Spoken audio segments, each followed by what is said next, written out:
Hey, folks, looks like we got a few on here already, so I thought I'd come on live a little bit early. Just me for now. Rick's still dealing with some stuff back at his house. So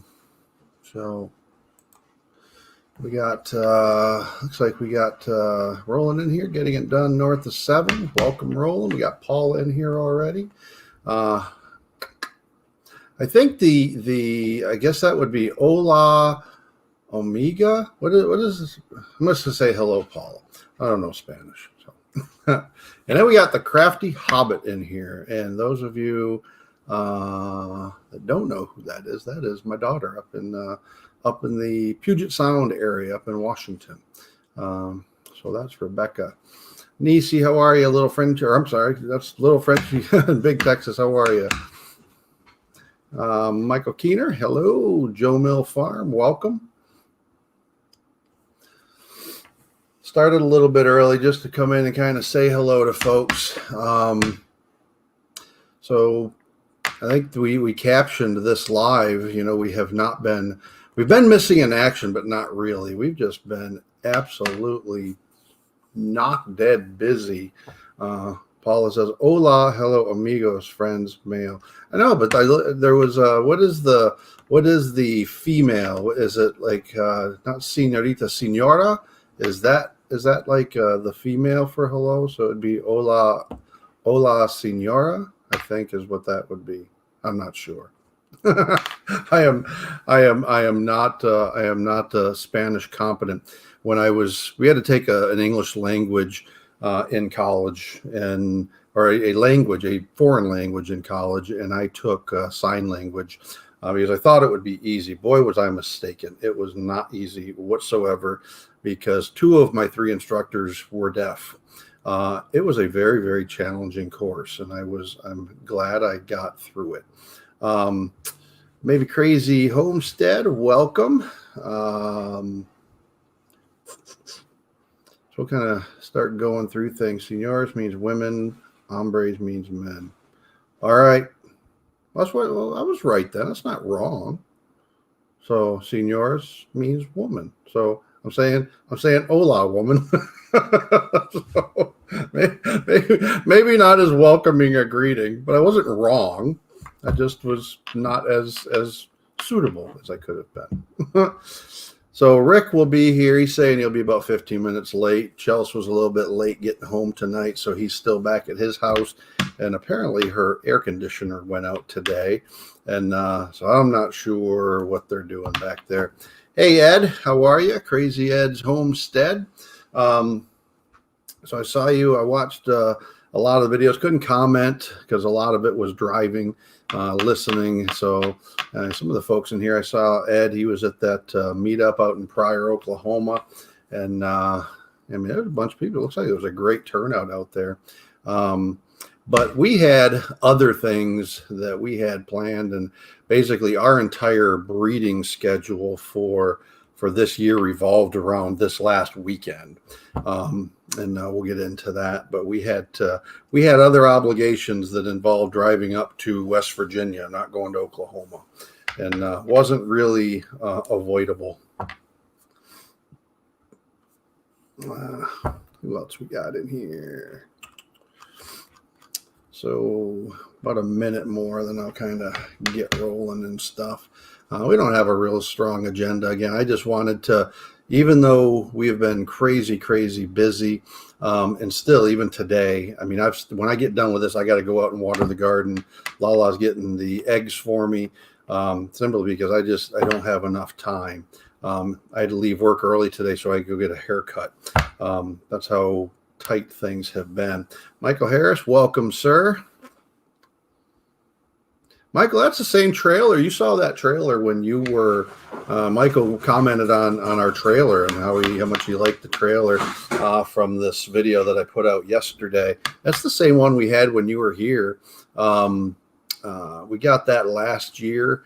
Really, the other one that we had was on its absolute last legs. And So we had to get something because I was not convinced that the axles were not going to fall off of the one that we had.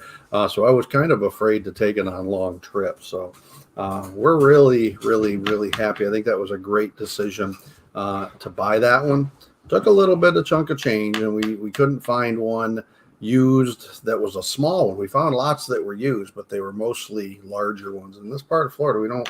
It's when people are selling livestock trailers, they're kind of usually well used, I guess would be the best way to put it. So Rick just got here. So let's go. Our barbershop is still shut down until June 2nd because of the Rona. Well, our where we live in a relatively small county, the smallest county in this particular area of the county surrounding Jacksonville. And they were closed for a period of time when the state made it mandatory. But as soon as they started opening things up, even with masks, everything in our county opened up very, very early. So nobody was really enforcing a mask mandate or anything like that. So, yeah, but I had to go get a haircut. I was looking pretty shaggy, as you can see from that video yesterday. I actually was patting my hair down when I was doing that video because I kind of looked a little bit foolish. So Crafty Hobbit, I've tried to talk to her about doing videos, Paula, and she's really she really hasn't. She does some stuff on what's that, Instagram or TikTok or something like that. She does some stuff on there, but she is probably the craftiest person that I know. And I was inspired by Shane over at Kinfolk Farm to grow some gourds in the garden. So I bought some of those seeds and put those into the beds, and they have just absolutely taken off. They've climbed all over that side wall where I put them into the raised bed, and have just gone. They're growing gangbusters. So my main consumer of those gourds will be the Crafty Hobbit. So once I get them dried out, then I will get them shipped over to her over in Washington. Kyle, how are you, sir? I've been doing well, just super, super busy. Had some orthopedic issues.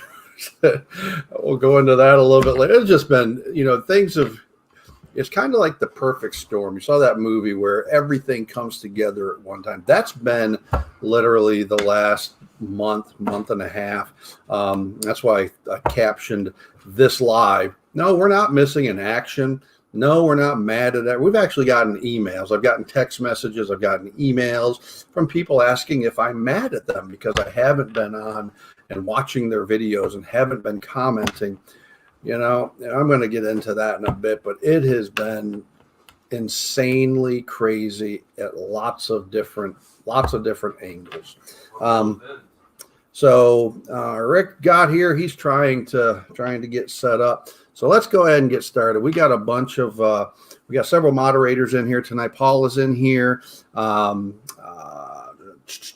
Looks like Getting It Done North of 7 is in here. So we got 2 moderators in here tonight. So I want to say thank you to them for coming in and helping moderate this crazy show. But I wanted to, even as tough as, mail calls, as easy as they are in terms of just sitting down and talking about what you get in the mail, I haven't even been able to do that, to find the time to do that because, only, sitting down and talking about that is only half the equation. Then you got to sit down, you got to get things edited. And we haven't even been able to find the time to do that. So I got some things in the mail. I just wanted to kind of show you. So Tony Walsh, everybody knows Tony. Tony's probably going to be in here. Tony's also one of our moderators from Walsh Farms. And, Tony had sent me a text message, probably been 5 weeks ago or so at this point, said, are you out of stuff? And because he had, when we did our meetup up in Warner Robins, Georgia, had given us a box of stuff. And even prior to that, we met them up in the Waycross area and had brought us a box of stuff even then. And so I was out of some of the jellies and jams and stuff. So he sent me a text message saying, "Hey, are you out of stuff?" And I said, I love the jellies, I love the jams, but I'm trying really, really super hard to cut down on any introduced sugars into the diet. So we're trying to cut that out. Trying to lose my belly. Got to get into my bathing suit. No, I'm kidding. I will not wear a bathing suit, or at least not the Speedo type. So here's what we got from Tony. So some mild salsa. Haven't tried this. Now, when I met up with Paula up in Missouri, she gave us, and I have to apologize to Kyle. I think I already have. I think she gave us all of Kyle's salsa, which is phenomenal salsa. If you can get your hands on the recipe, I think she's got a video of making that salsa. Make it. It's phenomenal. So now I've got salsa from Paula and salsa from Tony. Tony also gave us some applesauce. Now I've been literally salivating, avoiding opening these because I wanted to kind of show them in their native state. So really looking forward to that. And I'm not even sure what this is. I love trying new things. I don't know what it is. So jalapeno cowboy candy. So what is this? Anybody give me some input if Tony's in here. What is jalapeno cowboy candy? Sounds awesome. We got some new folks in here. Looks like Castle Hives. Hey, Brian, how are you, sir? Wanda, Louisiana style. Welcome. Mickelson Family Homestead. So we got some folks that haven't been in here, or that haven't seen them in a while. So welcome. And then Simple Ain't Easy, Simplistic Farms. And then Little Rick just showed up. So I'll let him kind of tell you. He's the other half of the missing in action equation. It's I mean, you hit the nail on the head with in regards to it being busy. I tell you what. So Papa called me at like 6 o'clock and he was like, "Hey, we're gonna do a live tonight. We have to do a live tonight." And because the emails and all that kind of stuff, which is so far from the truth, guys. We're not mad at anybody. It has been absolute hell on wheels, really, for lack of better ways to say it. Papa's been, him and Lala went up north in one of those northern states there for a weekend. Hopefully I'm not. All it says you got an echo. That's what I figured. So Kyle, I'm glad to know that might be on your end. I'm glad you have plenty of salsa. So she gave me a lot of that salsa, and I'm glad she didn't give me all of it. So Kyle said I still have plenty of salsa left. That was good. I think we talked about that. on the last one. About it being really good. It's not as chunky as I like it, but man, that thing's loaded with flavor. I love the flavor to it. It's phenomenal. So, but no, Papa and Lala went up north. I don't know if that doesn't qualify as up north. I think it's up north. It's up north for me. Hold on, Dad. Let me check something. Hello. Yeah, that got rid of it. I'm just echoing in Papa's mic. Which will hopefully end soon. I have been in the works trying to get with Comcast and our local internet provider just to see who I can actually get the best internet with. Comcast is trying to run me through the ringer, telling me that I can't get Comcast, even though there's a Comcast pole on our property 39 feet away from my front door. When we first moved in, the Comcast pole is on our side access road. So we have rights of access down both dirt roads that surround our property. And Comcast told me that it was going to cost me nearly $25,000 to put high-speed internet to our property. I said, you got to be out of your ever-loving mind. and we appealed it to their legal department. And where we left it, and there's kind of a hollow threat because we didn't even know where to start. We're not going to, as individuals, take legal action against Comcast. That would be kind of a funny process. But we told them that we were, and we actually gave them the name of an attorney. And we had never even talked to that attorney. And next thing we know, we have somebody actually coming and doing a survey on our property and said, hey, what do you know? You guys have a pole on your property. And we're using your property to run line to everyone else, down this road. And I said, that's what we've been trying to tell you. So my bill went from roughly $25,000 to have Comcast put cable to my house to nothing more than I have to sign a 3-year service agreement for internet with Comcast. Yep. So it was a process, but it took 6 months to get high-speed internet to our house. How often, Dad, do you run into you're dealing with these larger companies, whether it be Comcast or Dish or AT&T or any of them, and how often do you find like a great person to deal with? It's rare, isn't it? Very rare. Yes. So there is this lady named Anastasia Dwyer or something like that. Anyway, her first name is Anastasia, and I called her about a month and a half ago. Me and my buddy Ed were on our way to Lake City, and I called her and I said, hey, listen, I said, I got a power pole on my property. I'm trying to get some internet. I don't have a house there yet. Actually, no, the house was just delivered, but I don't have a certificate of occupancy yet. And she said, all right, well, I need the certificate of occupancy, and then we can send it to the engineering department. So I said, all right, sounds good. Well, she said, if you have any issues whatsoever, reach out to me directly. Gave me the Comcast with her extension. And then a lot of this has been through email, but I tell you what, like, she has been an absolute dream. Those are the type of people that Comcast, and you guys know how I feel about Comcast because I said it in the original like kind of walkthrough of our actual house. Once it got onto the property, it is hard to find people to deal with Comcast. But this Anastasia lady, I mean, she's top notch, Dad. She's top notch. We got Gerald Farms, welcome.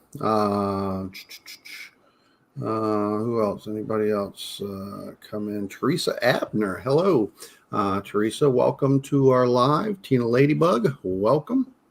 So we got some folks in here that have been in here before. We got a lot of new folks in here tonight. Rebecca says she might start making some sewing videos. That would be awesome. That'd my cool. daughter, for those that came in late, she is in here in the live as the Crafty Hobbit, and she is exactly that. She is absolutely incredible with all forms of crafts. I mean, just the level of stuff. Lala did one of the Christmas decoration videos, and I don't know, several years ago, 3-4 years ago, Rebecca, the Crafty Hobbit, aka the Crafty Hobbit, she made these out of. She was in a car accident, and in that car accident, she basically crammed her hands into the dashboard of her minivan. And she went into occupational therapy to heal up her hands. And in the process of that, they had her working with molding clay to develop strength in her hands again. And she then took this therapeutic molding clay. Dad, I'll be right back. I got to go get a spoon for the cowboy candy. She took this therapeutic clay and then started making Christmas decorations and other small things. I mean, the most intricate decorations, just things that, I mean, they're probably not even a 64th of an inch large. These are the most intricate Christmas decorations I've ever seen, and they look like something that were made by master craftsmen. And I just kind of fell out of my chair seeing how beautiful these things were. And that's the kind of stuff she does. She's just really, really incredible. So with crafts.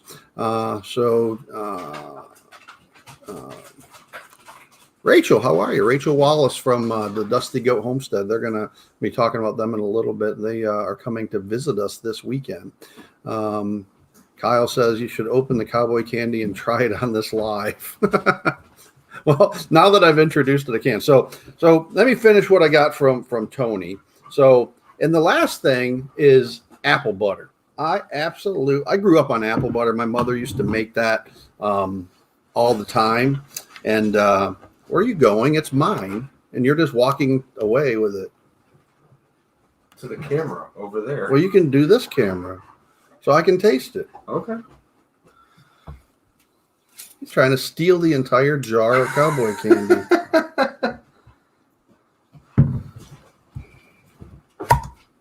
Pop. Ooh, ooh, ooh. Oh, that's good. I never even heard of cowboy candy. But when Tony said that was one of my options, I said, I got to have that because I love trying. Did you get some? Mm-mm. Why? Not yet. I'll get it. No.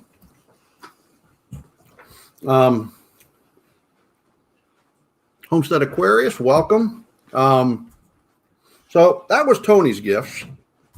And then from His Way Homestead, I was on a live with them a few weeks back, and I won from them.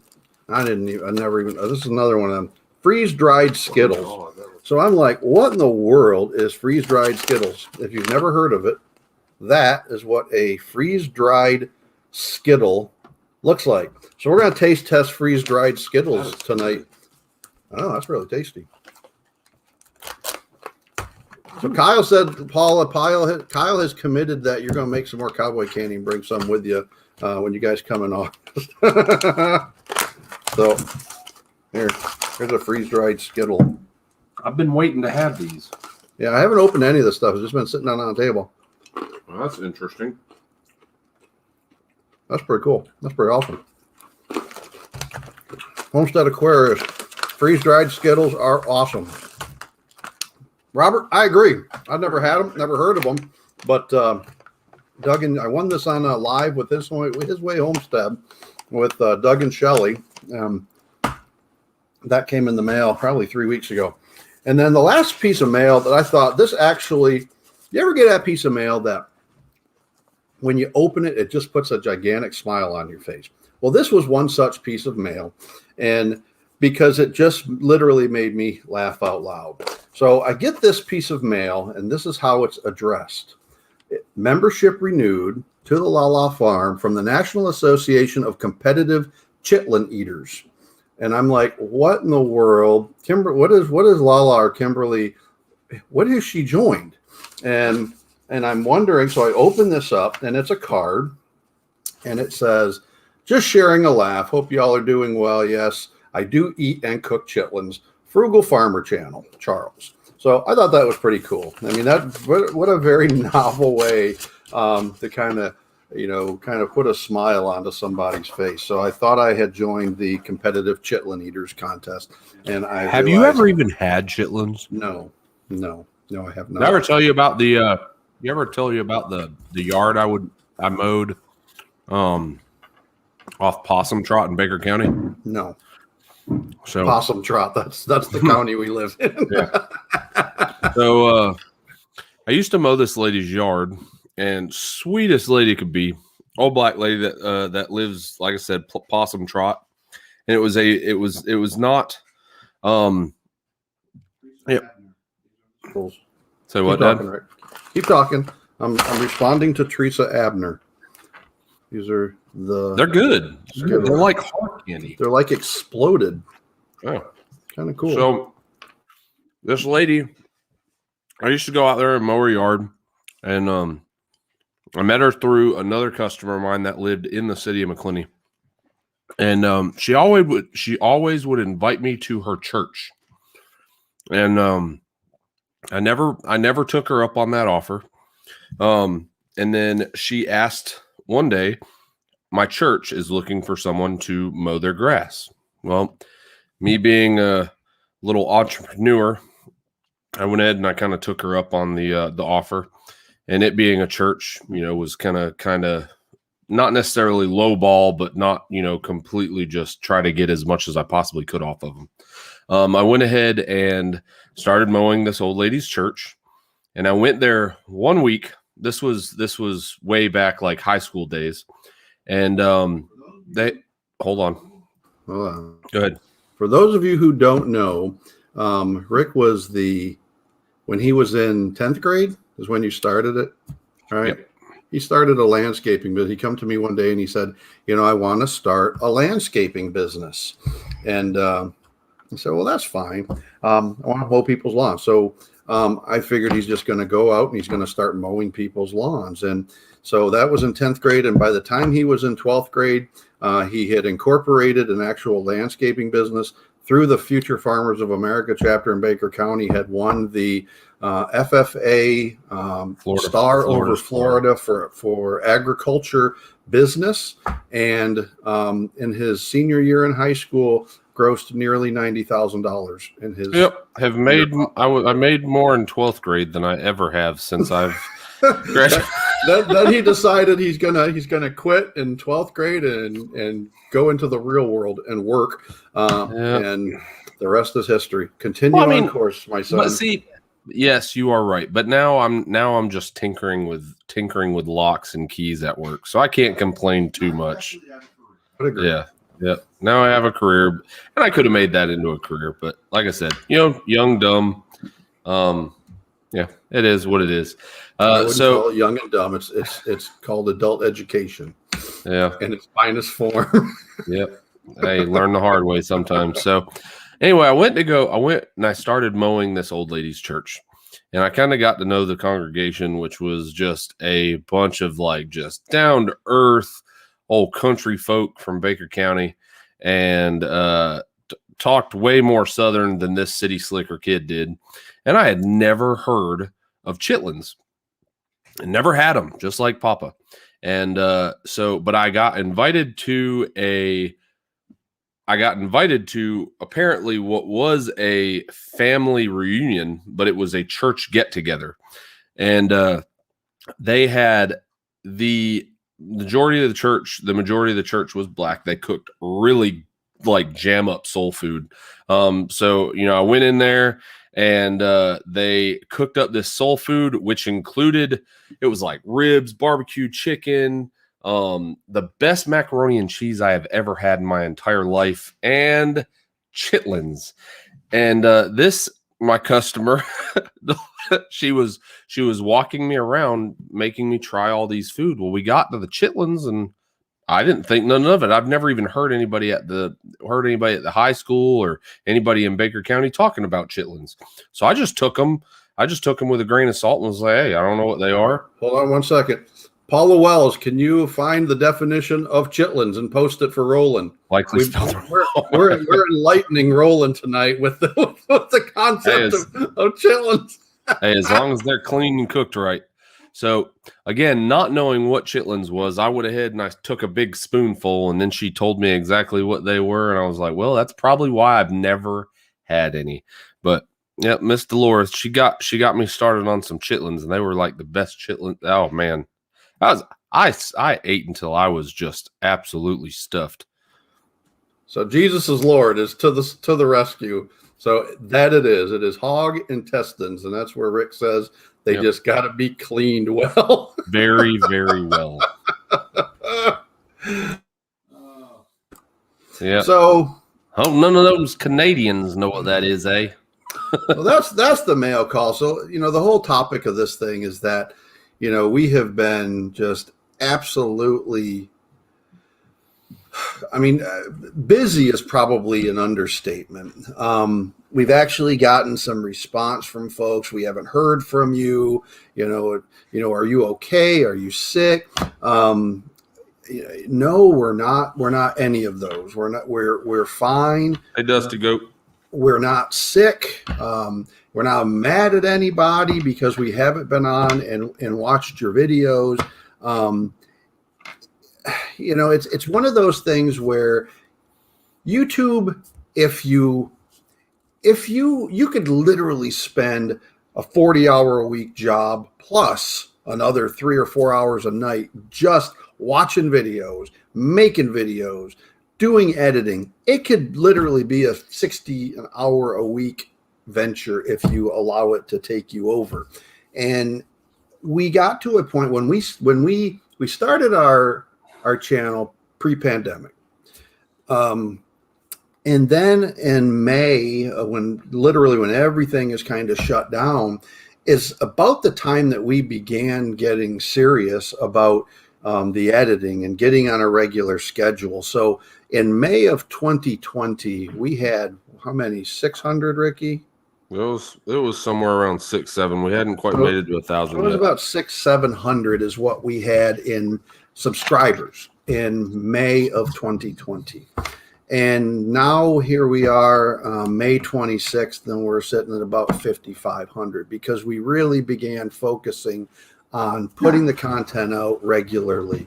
Rick really started stepping up his game in terms of editing. We started doing regular lives. So, and we did that up until about 2 months ago when really things began to open back up because it was kind of status quo during the fall. My work just wasn't a whole lot going on. But in the last 2 months, I started getting all of the work where nothing was going on in the last year, all started coming due in the last month, really. So I had to make a choice. Where do I put my priorities? And when I'm talking about priorities, I'm talking about time.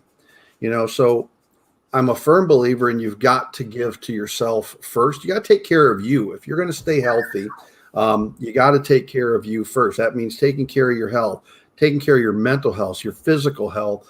That has to come first because you're not going to be of use to anybody if you're not doing that first. At the top of that list is then your family as well. You've got to take care of your family. In my case, my family was living with me up until a week ago. They've been in their house a week as of Monday.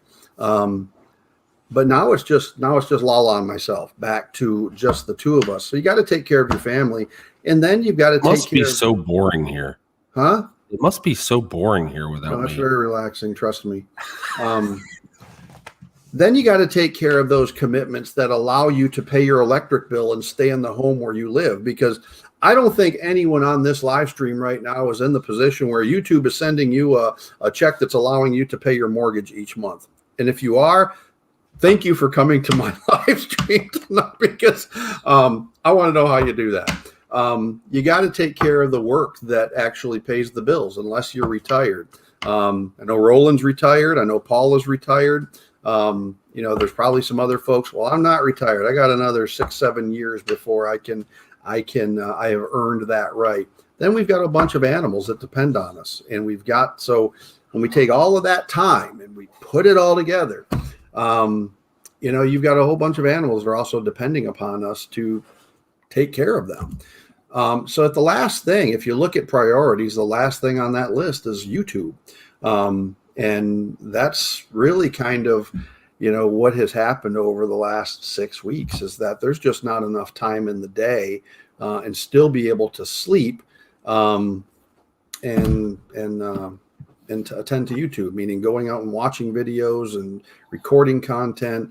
A lot of times the content that we've created in the past, that content is really the chores that we're doing or the activities that we're doing. And when you're recording it, it takes a little bit longer. I would estimate probably 30% longer to do whatever you're doing, because you got to stop, reposition cameras and all that stuff. So we're at the point where we just need to get things done. We can't waste time and worry about recording it, and then we got to go edit it and all that jazz. Well, see, that's a whole nother issue in itself. Is just, like I said, me trying to get that internet. I can't do anything from back there right now. And, most everybody in this live knows that I'm the one that does the majority of the editing. Papa's the one that comes up with the ideas a lot of the time and actually goes out there and records, or he's the subject, or Lala's the subject and I do the actual camera holding. But right now, just to travel up here, Chelsea got home at 6:30 with pizza because she knew I was coming up here. She rolls in, she's dripping sweat, and she's like, "Hey, my AC went out." So now I'm having to try to look, find out she has a compressor going out on her car, and now I got to find time to. I mean, like Papa said, it's just been absolutely nuts as far as the amount of stuff to do. And then it was nice to move back there and kind of like get back to my family, which is very, very loud because we have 3 kids. And it was also very nice for Papa and Lala to kind of get their alone time because they're not loud because they don't have 3 kids. So, but what comes with that is not being able to. This is the first time I've even been on my computer in probably 5 days. And I don't have internet back there. Papa actually called me today to tell me, hey, listen, we're going to do the live. And I was totally on board. But then he asked me, he's like, hey, did you see the video that I posted last night about us going up north? Which I knew they went up north because I'm the one that took care of the goats. But I said, no, I had no idea because I can't watch videos from back there. Roland says, you're going to be busier when you retire. That's my goal. This whole homestead is kind of, people ask when we first set it up, why? Why are you doing this? I mean, when you retire, that's kind of the mentality, of others, close friends that I've had. They want to have their second house on the Gulf or on the beach, and that's just not my gig. I mean, that is not my people to go hang out with a beach crowd. I am much more of a person that's going to go hang out with my chickens, or to go camping. You're much more likely to find me in the middle of the woods versus ever at the beach. I've lived in Florida for 30 years, and I bet I have not been to the beach 20 times in that entire period of time. And I was in the Navy. I had to go to the beach then. It's just not my thing. I don't mind going to the beach. I just don't like going in the water. I love going to the beach if I have a fishing rod in my hand. I don't like getting sand where you should not have sand. It makes things gritty, and I don't like getting sand in my underwear. So I just don't. I don't go to the beach. I don't like that sandpaper in my butt crack. I don't like sand where you shouldn't have sand. Right. So Roland, I haven't done a whole lot, but that's the main reason. When I retire, I got probably 6 more years, and a lot of what makes me happy is when I'm building things. Thank you, Bradley. When I'm making things. So I've got a wicked cool shop, but it's getting a lot better. Yeah, we've gotten a lot of cool stuff in there. I got a wicked cool shop, but that's because I'm constantly making new things and trying new things. And Lala, she got the mail yesterday, and she comes in and she says, "What's this?" And it's Popular Mechanics. Now, I don't know if any of you have ever seen or read the book or the magazine Popular Mechanics. It is my absolute favorite magazine, bar none. I used to subscribe to it when we first got married, and I had it for, I bet I subscribed to that for 15 years. And I just got too busy at work, and I didn't even have time to read it, so I stopped getting it. Well, my subscription to Popular Mechanics started again this month. And lo and behold, I'm sitting at the doctor's office today because I've also injured my knee. And so now they're recommending surgery. It just gets more and more and more, people. And I'm sitting there and I'm reading this, and the doctor comes in and he sees the caption on the article, and it's about Leonardo da Vinci's depiction of the interior of the heart and vessels. It's the science article in there, and I'm like, yeah, this is really interesting stuff. That's kind of stuff, I don't do that now in my real work.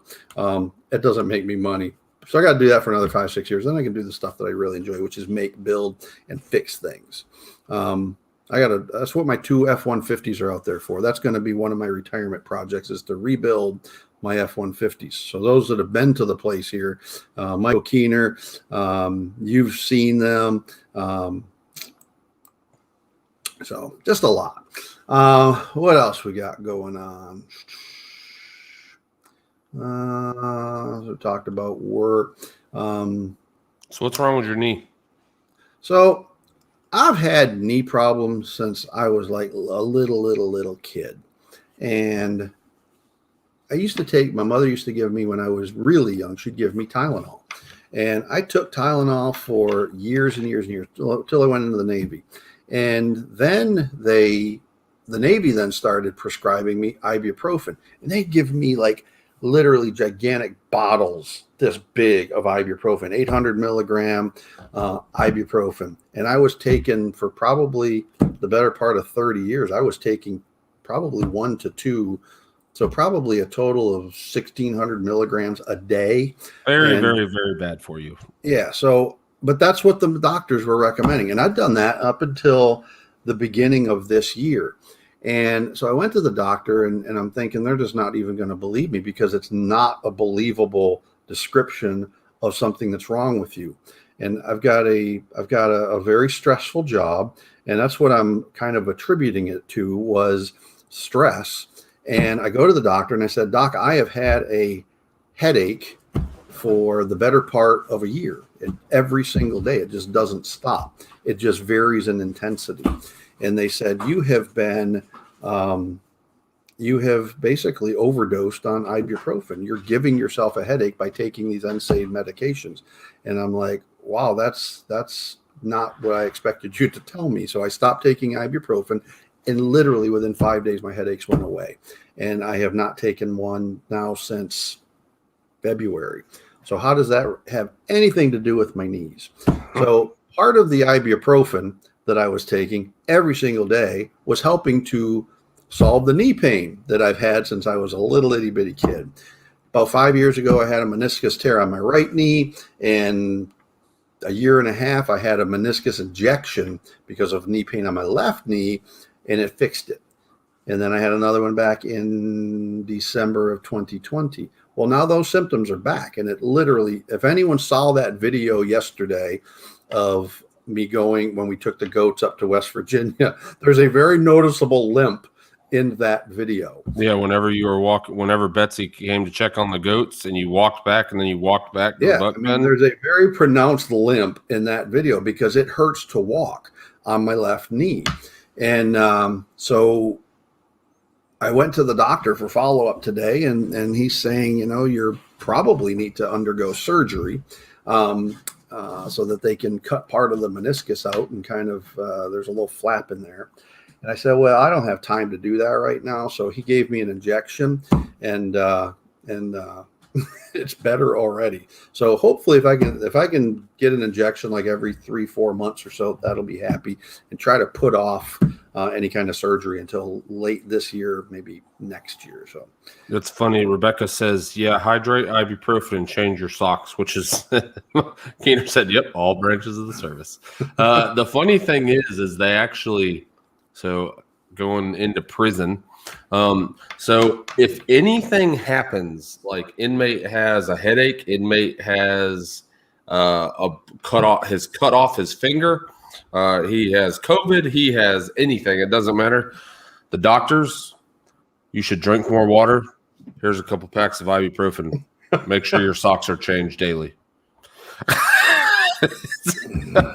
And I tell them all the time, I'm like, hey, bro, don't catch cancer. If you catch cancer, they're going to prescribe you some ibuprofen and give you some water. So, because it is the cure for everything, ibuprofen and water. So, what are you looking at, Dad? I'm looking at Jesus is Lord. He says, Tony slayed me with his comment on that video. That was interesting. Oh, okay. You're talking about Tony Walsh. Okay. We'll talk about the goat stuff now. So, hey, Bomber Steve. Some of the people are wondering, why are you doing this? Why are you taking these goats, basically 700 miles to a whole nother state to leave them there and have them tested? So everything that we've done in terms of our goat breeding for this last year has really focused on what we did last weekend, which was taking those goats up to West Virginia. We knew we were doing this a year ago. So we had to time for those goats to be eligible for that buck test. They had to be born within a very narrow window. So that defined when we were going to put our bucks and our does together. And it also defined the pairings that we were going to make with the bucks and the does, because certain does that we have incredibly strong parasite resistance, and neither one of our bucks, our primary herd sires, have ever been wormed. And anyone who has ever had goats understand that the number one problem with goats is really anemia due to high parasite loads. So every day you're out checking what's called their FOMACHA score. So you're looking at their lower eyelid to see if it's what color it is. The redder it is, the better it is. So these 4 little bucklings that we had, number one, were paired up dam to sire based upon what the parasite resistance strength was. And then when they were mated, they had to be born within this very small, narrow window in order to be eligible for this buck test. And when they were born, then they had to be at least 40 pounds by the day that they were delivered to the buck test. So there's all these criteria that we had to factor into getting that buck up there. So all of our bucks met the entry criteria, and essentially what it will do is if we come out of this test in the top, I would say 30%, that's going to do a lot of good for our New Zealand Kiko breeding program, because that gives us marketing data to say it's not only us telling you that this goat has very strong genetic propensity toward low parasite loads, but it's been scientifically tested by an independent university. And then we can use that data on these 4 bucklings, not only for those 4 animals, but then for their parents, both the sire and the dam. For example, if Leia's kid does exceptionally well, then we can say that, Leia was the dam for a buckling that placed in the upper 10% for the West Virginia buck test in 2021, if that's true. And that will be really, really exceptional for our buck testing, or for our promotion for our farm going forward. So next year, our goal is to not only put kids in this West Virginia test for the 2022 test, but also in the Eastern Oklahoma buck test. So we'll actually be running out to Eastern Oklahoma and to West Virginia to enter, hopefully, kids in both of those tests. And then over time, really develop a good reputation with raising really strong, genetically strong parasite resistance in our animals. Because we get rid of a lot of animals that don't meet our criteria. I mean, we took 12 to the sale barn last year. We've got appointment for freezer camp for 4 of them in October. And if they don't cut the mustard, they're gone. And that's just, Michael Keener was here a few weeks ago. They got a few of our top goats from this year. We've got another customer coming over in a few weeks. He's going to pick up the rest of them, and we're keeping, I think, 2 of them or 3 of them back this year. So that was the whole rationale for why we went to West Virginia. It was a great trip. We enjoyed it. And that was the first time that Lala and I've really had any time together. We went camping a few times. Rick was supposed to go to that and had something come up and couldn't. So we ended up going up there. We had fun. Want to talk about your house, Rick? Sure. So we got all of the furniture were completely moved in. Had some plumbing issues. A few things were leaking. So went ahead and contacted the manufacturer. They quickly had a guy named Larry come out who is absolutely phenomenal. And I told Larry about this, so if he ends up watching it now or later, he's cool. He's awesome. Told Scott Built they need to go ahead and keep him around at all possible. No, he came out there lickety split and fixed the issues that we were having. And then said that he would come out probably in the next 2 weeks or 3 weeks to do the finish work. He needs to go back to the factory and get a whole bunch of trim, and but everything's going good. I tell you what, the kids absolutely love the fact that they have their own rooms. Patrick's sleeping in his own bed, which has not happened in a really long time. Has he ever had his own bed? He had his own bed, but he did not have his own bedroom. And you can tell that he's never had his own bedroom because whenever I tell him to go to his bedroom, he goes to his brother's room because that's where he's used to. But then I tell him, hey, listen, buddy, I said it's bedtime. And he goes straight to his bed and he lays down. There is one trick, though. So he will not go to bed unless he gets a kiss from his mom. But he wants a kiss from mom while Chelsea is in his bedroom. Well, nobody really knows Patrick like this, but he is a very sneaky kid. And he's very manipulative. Oh, God. Oh, yeah. So, him being as manipulative as he is, he will have Chelsea in the room and go ahead and at that point, then it will go from, can you give me a kiss and a hug to, can I get a drink? I got to use the restroom to, hey, can you just sleep with me for a couple minutes to, hey, I really don't like this bedroom anymore and I need you to sleep with me all night. So congratulations on the move. Thank you. So, the thing that we have been doing is I have been telling Patrick, all right, listen, here's the deal, buddy. I need you to go to your room. I need you to lay down and I need you to go to sleep. Well, then he tells me every single night without fail, can mama come kiss me? And I tell him, yes, most definitely. Mama will come to your room and she will give you a kiss, but you have to fall asleep first.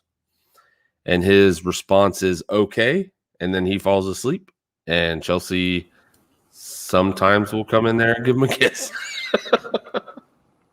So I always check on him right before I go to bed, though. So, Michael, yeah, your little buddy is manipulative like that. Oh, trust me. He is manipulative. So it's kind of funny. Michael's referring when he came over, I don't know, a couple of months ago. He was in the area and Michael stopped by and spent the weekend. And Patrick would hold his hand and just walk all around the farm. And it's like those two bonded. So Michael and Bobby are coming back over in the next several weeks. They're picking up several of our remaining 2021 kids, the ones that we are selling. They're getting the rest of them. And when are they coming? They don't know. They're still trying to figure it out in their schedule. But that'll be fun. That'll be fun. And then next week let me go back. So 2 weeks ago we had the Petways from West Central Georgia. They stopped by, Petway Family Farmstead. They stopped by on a Saturday morning. We had breakfast with them. It was great to see them. Angela's out of the hospital and doing well. If you follow that channel, you know that she spent a long stint in the hospital last year, and she's back up and at it. And then this weekend we have Rachel, John, and their family from the Dusty Goat Homestead, a small channel. If you haven't checked out the Dusty Goat Homestead, go check them out. They're been around for about a year, and kind of had a little hiatus where they weren't putting a lot of content out. It looks like they're kind of back on that horse now and driving at it hard. They did a cute little video in I think it was today, kind of introducing themselves and their background. So watch that. So they're going to be stopping by this weekend. We're going to have breakfast with them on Saturday and then come back to the farm and do a walk around. So that'll be fun. We're looking forward to that. What else? Rick said, Lala and I are kind of enjoying, the quiet, but we do miss having Rick and his family around, because like they were here for right at a year, and we kind of got into that groove of seeing our grandchildren all the time. And if we wanted to talk to Rick and Charles, we just kind of talk walk to down them. The hallway. Yeah. And now we don't have that, and so that's we kind of miss that. I do, and but I'm sure we will kind of go back to our Nothing's really changed in regards to Madeline and Lala, because as soon as Lala gets home, she gets on that phone. She's like, "Hey, I'm going to the barn." Yeah, and then Madeline scoots to the barn from the back one. Yeah, I haven't seen Rick Isaac, littlest of the Ricks. I only saw him yesterday at the bus stop. I haven't seen him since hardly at all since last week. The only time I see Madeline is if I go out to the barn, and so You might start seeing Rick Isaac more. Why? Because it took him all of 3 days to get the Xbox taken away from him. So, all right. So what else we got? Talked about my knee. So over the next, again, assuming that we get back to some kind of sense of normalcy in terms of scheduling, a lot of the things that I would love to do videos of. For example, we got a package from Paula Wells a couple months ago, and it had in there okra pods, and it was kind of cool to see those okra pods. I would never think to even provide them to somebody, but she harvested the okra pod and then dried it out, and she sent me 2 or 3 of them. And so I used those seeds to plant them in the garden, and I planted 3 different varieties of okra, and the only one that sprouted was Paula's. So, and I haven't even, I would love to be able to do a video of that. I would love to do a video of those gourds that I talked about earlier. Those are just going gangbusters. All of our peppers, it's kind of a funny story. I planted a ton of peppers, started a bunch of peppers, got those into the ground. All of my peppers were a dismal failure, and I sent all of my spare pepper seeds to Paula after I got her okra seeds. So I don't even have pepper seeds to plant. I got some jalapeno seeds. So I'll probably plant some more of those in the fall. And, just that kind of thing,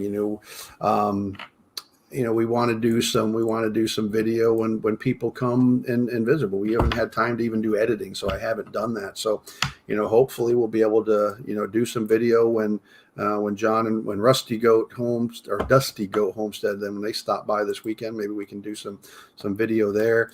If you've been watching us for the last several months, of the Rick versus Rodent series that we did, which was Paula, don't worry about sending them back. I'm not saying that so you can get them back. I'm just saying it's just funny. I planted all the seeds and now I don't have any. So don't send them back. You don't have to do that. Rick did this series on Rick versus Rodent and kind of made this whole series out of it, and it turned out really cute. When the solution to our rat problem was very simple, Lala went and found somebody that had captured a feral colony of 4 kittens.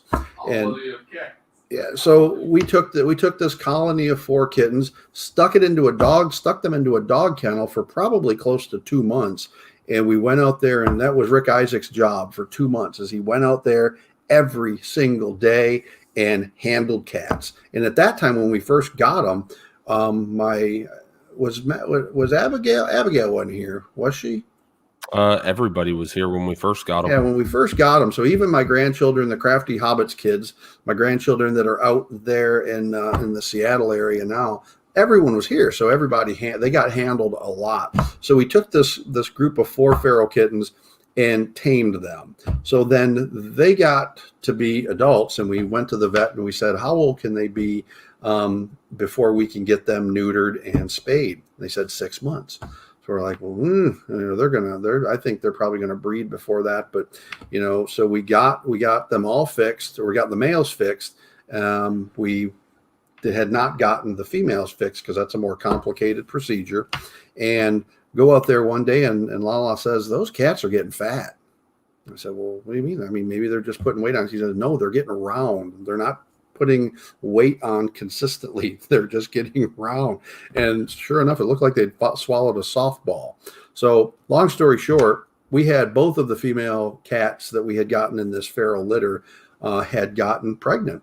And the first one to deliver was, what's her name? Tiger. Yeah, Tiger, and then Kiki. Yeah, the first one to deliver was Tiger. She had 6 kittens. They all died. She's a horrible mother. She should never have kids. She should never have kids. She's not an awful mother. Yeah, she should never have kids. The other one, her sister, Kiki, is a phenomenal mama. So in the video that we put out yesterday, it was on a Facebook page. That video is Kiki with her 6 kittens running all around her. And she's literally training them to be incredible mousers.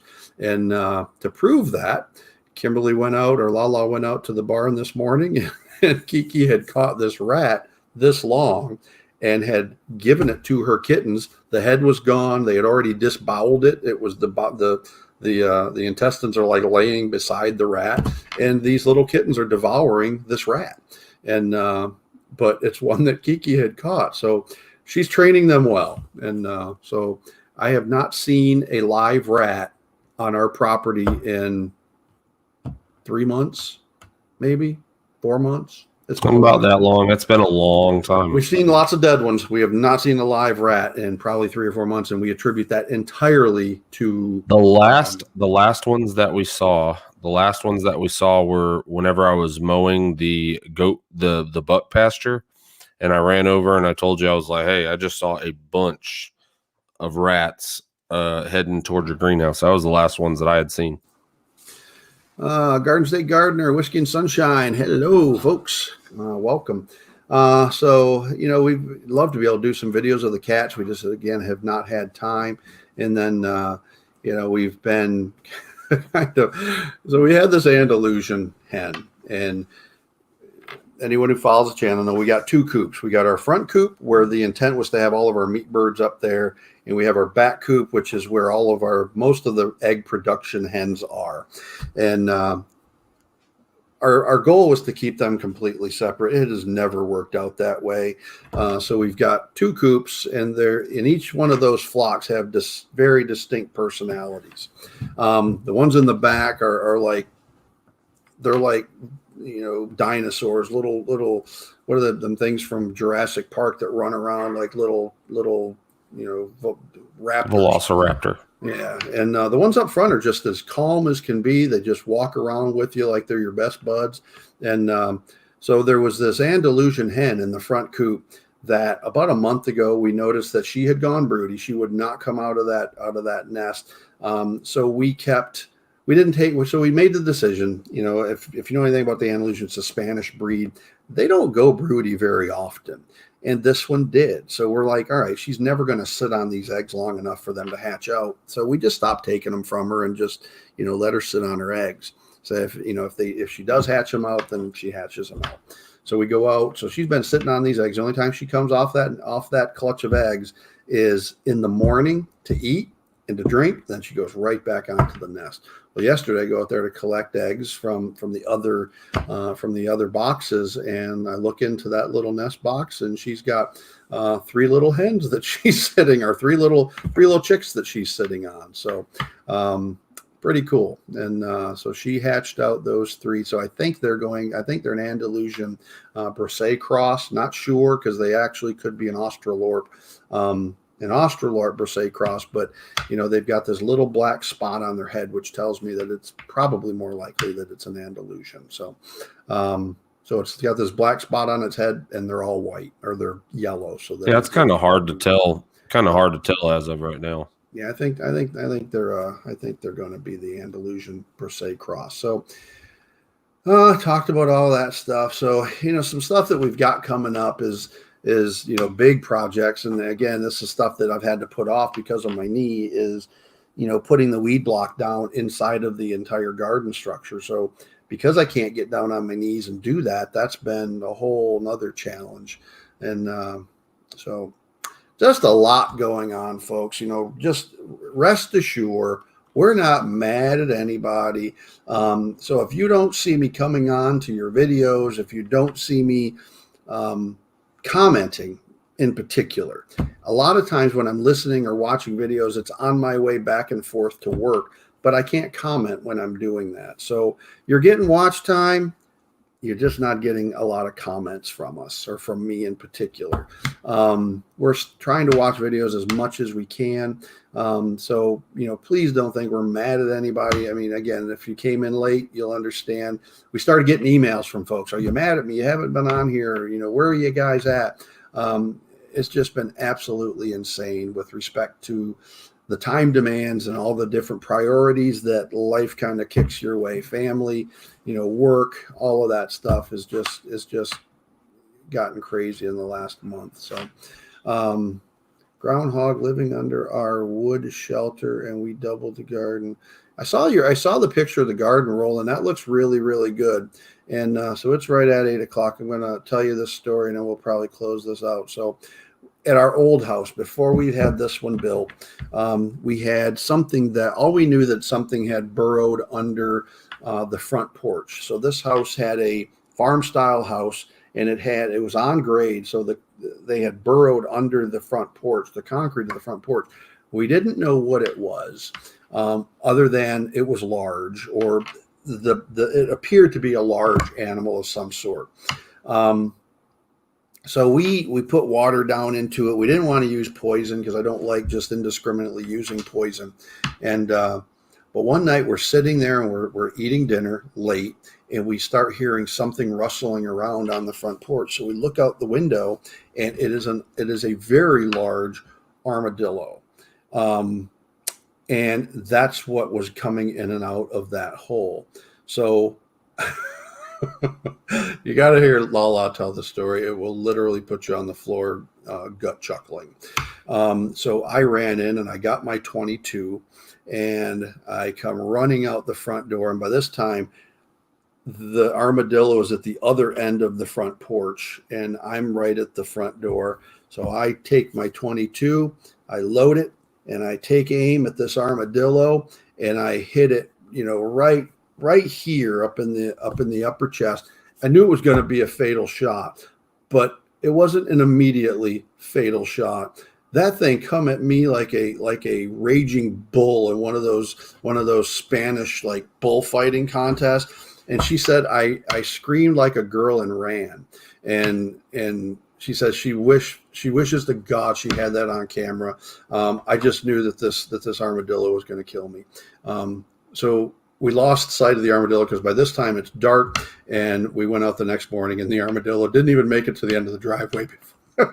We found it with its legs straight up in the air. So that's my wild animal story. So don't scream and run, Roland. Don't scream and run. Beth she will have that over for the rest of your life. You will not live. Your retirement you will not outlast that during retirement. So. Yeah, possums are way worse than armadillo. Yeah, this was a heavily armored armadillo. Yeah, down in the south, they call a possum an inside, or a armadillo an inside out possum. Garden State Gardener, did you ever get bit by a snake? I have never gotten bit by a snake. I've had some really, really close calls, and those would be. I could tell you some funny stories about those. Really, 2 times.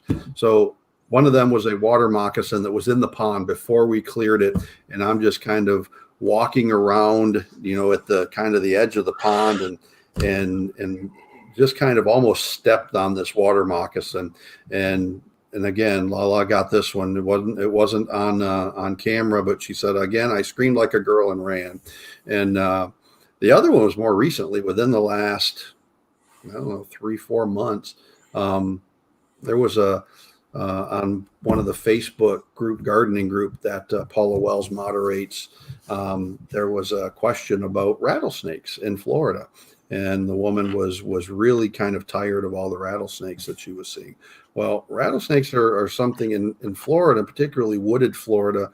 You're just probably never gonna not be near a rattlesnake. But rattlesnakes are not going to seek you out and bite you. You've got to go in there and somehow make them feel threatened before they're going to come after you. So I was going down to the lower yard, which we rarely ever go down there. And there's some, kind of right along the tree line. And lo and behold, I'm just kind of I'm not really watching where I'm going. I'm just walking and looking out in front of me. Well, all of a sudden I'm walking down there, and I'm, again, not looking at the ground. I start hearing this, And I'm like, all right, Not a good sound. Yeah, that's not a good sound. And so I look down, and I'm literally within, I don't know, 2 foot of this rattlesnake that's already coiled up.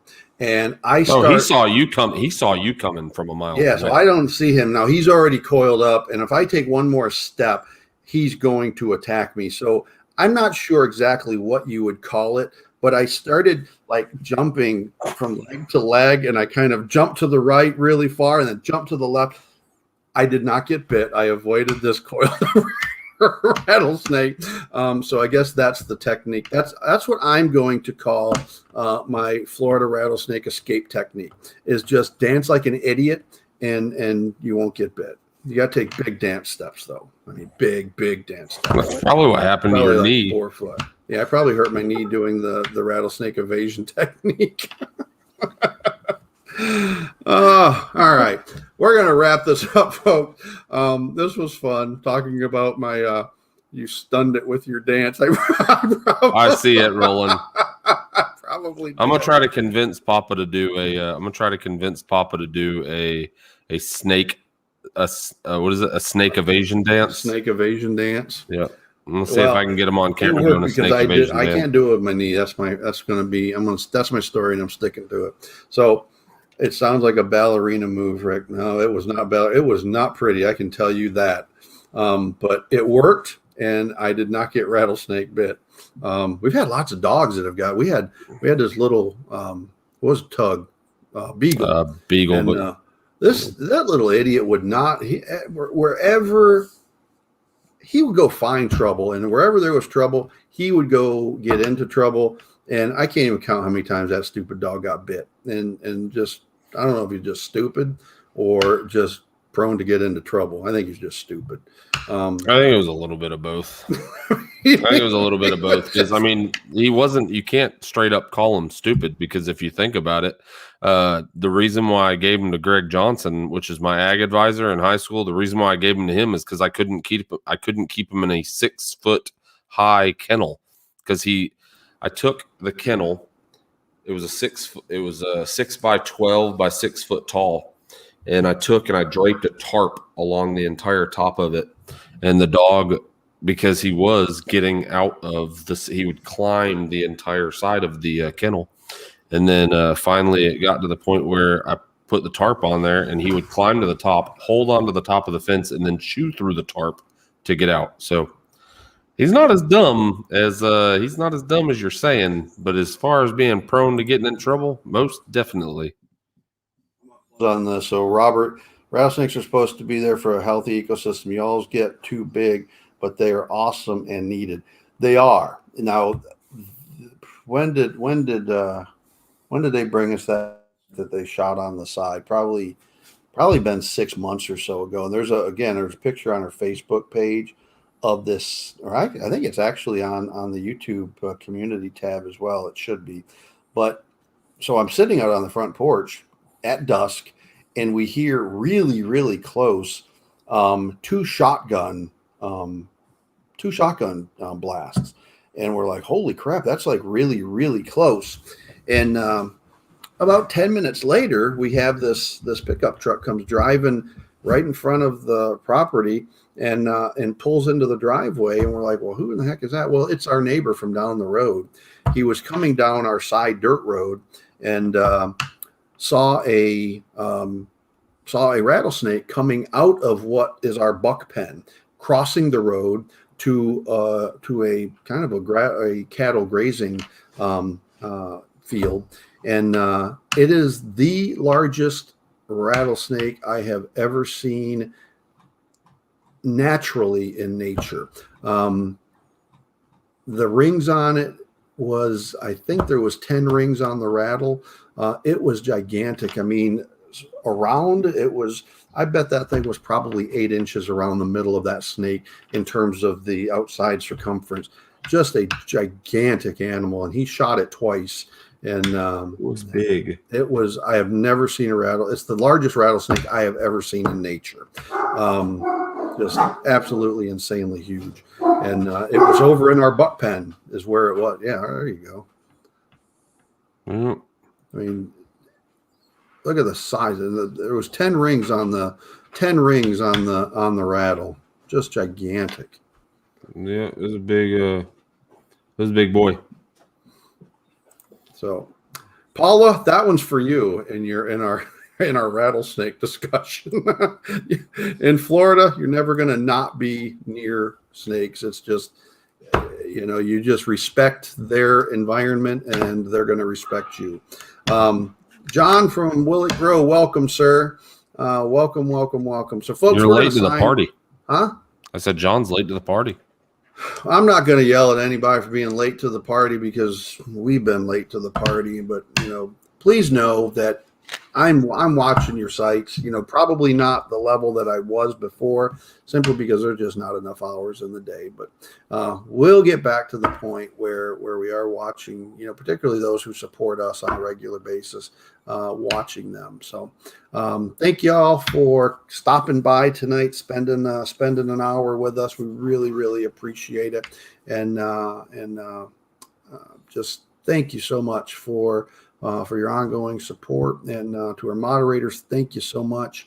And hope to see you all. Hope to see you all next week. We should be back on next week. I think we're gonna, if we don't do 2 videos a week, we'll do at least 1. It really depends on how quickly Rick can get back up and back. I'm thinking about just taking my computer back there without any internet. That way, I can at least bring the files back there and edit. I mean, that's the biggest hurdle as of right now, is getting the editing done.